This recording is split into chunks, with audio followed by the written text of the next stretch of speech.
There are so many Pokemon stans online who have tried their best to get Palworld cancelled and ultimately defend Pokemon. And while I think that both of these games are great, I think a lot of the backlash surrounding Palworld is quite ridiculous. But game journalists over at IGN are still trying to stir up controversy by directly comparing designs when some of them are not even close at all.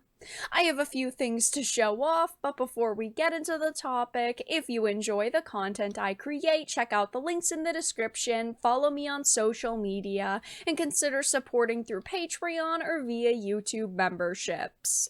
Now, it is no surprise to see video game journalists who are basically activists try to stir up controversy and get more clicks on their articles, but IGN decided to post this saying Palworld vs. Pokemon comparisons. Just how similar are these designs? And some of them, the ones that they compare, look nothing alike at all whatsoever. Now, this article starts off with this journo saying, as a lifelong fan of Pokemon, I'm used to seeing other games in the monster tamer genre that are clearly inspired from it, from Temtem to Ni no Kuni, but nothing made me do a double take quite like Palworld, aka Pokemon with Guns. So right off the bat, he is admitting that he is a lifelong, self-confessed Pokemon fan. A guy like him will just see Pokemon in every creature collecting game because he's played so much Pokemon, it's like ingrained in his memory. And yeah,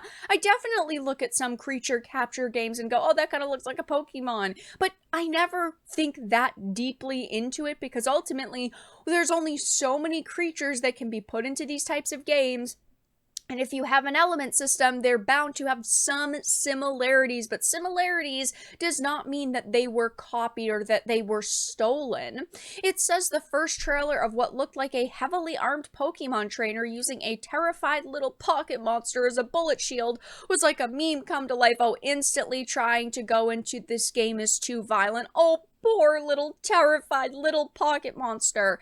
It's a fictional little creature. This is just the way that the game is. If you feel uncomfortable with that or you don't like that, you don't have to play it. But it's very clear that not only is this person a Pokemon stan and we'll see Pokemon and everything, but they're already trying to, stir up outrage. It says, while the ridiculous concept is good for a laugh, what's not so much of a laughing matter is how the developer Pocket Pair has seemingly copied elements of more than a few Pokemon designs while making its own creatures for Palworld called Pals. Now, you would think that they would show 100 examples here that every single pal that is in Palworld would be directly compared to another Pokemon creature, but that's not the case. They only give a few examples, and some of these examples look nothing alike or are so simple that it's just ridiculous to compare them at all whatsoever.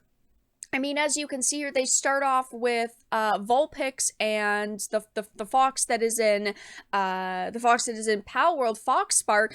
They just look like fire foxes, and their designs really aren't similar. And why do they have a Charmander here? Okay, Charmander looks nothing like any of these, but yeah, they're fire foxes. Vulpix doesn't have fire coming out of its tail or its fur or its paws, nothing like that. So those don't look similar at all. Then they compare Pengullet and, Piplup. And yeah, I mean, they have similar color schemes, but that's because they're both water/ice creatures. Like, yes, they have yellow beaks. Yes, they have the blue, like, fur.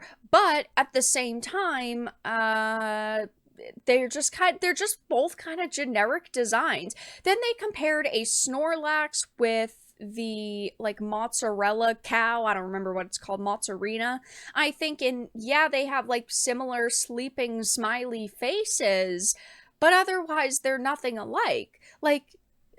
I just don't understand where they're going with this. They don't have the same spots or the same color scheme. Mozzarella walks around on 4 legs, and Snorlax doesn't really walk around at all, and when he does, it's only on 2. They are really starting to stretch here. It is very clear that this person simply wants to defend Pokemon at every chance given, and that's fine if you prefer Pokemon, but you can't say that they stole these designs or they're really extremely similar when some of them look absolutely nothing alike. It's like Moon Knight shares similarities to Batman. People refer to Deadpool as a complete ripoff of Deathstroke, and sure, it's very likely that Liefeld just made his version of Deathstroke, so there's similarities, yet they're very different characters, different attitudes. Of course, Deadpool has the fourth wall breaking and is comical, where Deathstroke is extremely serious, but people aren't blowing up on Twitter about it constantly. These characters might share similarities, but it's not illegal to share similarities with other products that have released or with other characters that have been released. I mean, resemblances between Dragon Quest, which came out before Pokemon, and Pokemon have been, a thing for years, so if people are going to complain about resemblances,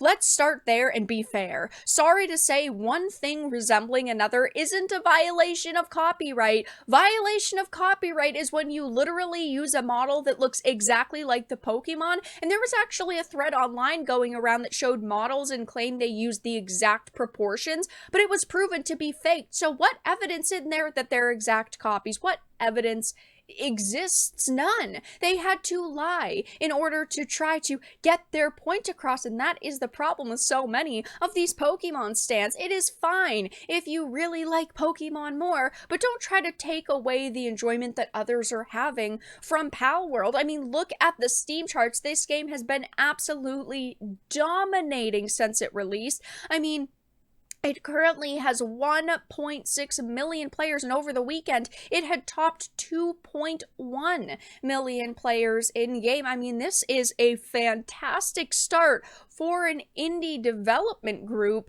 who is just simply trying to listen to people. And again, Pokemon's never had things like survival crafting mechanics like Palworld has. Pokemon, of course, does not have guns like Palworld has. They are very different games at their core. It's very unfair to constantly, try to denigrate the work that these developers have done, because yes, I mean, they were an indie team creating game and they didn't know it was going to blow up this way, and it's a really, really fun experience. But of course, there are journalists out there, like many Pokemon stans, who could not accept the fact that this game might share some similarities to one of their favorite franchises, and now they're putting up articles trying their very best to make people outraged about Palworld, and I just don't think that that's going to work out very well for them. But that's all that I really had to discuss in this video. Let everyone know your thoughts in the comment section down below. If you enjoyed this and of course found it important and informative, make sure to give it a like, share it, and subscribe to the channel. And of course, if you didn't, make sure to give it a dislike. I appreciate your support either way, but I will talk to you all again in the next video really soon.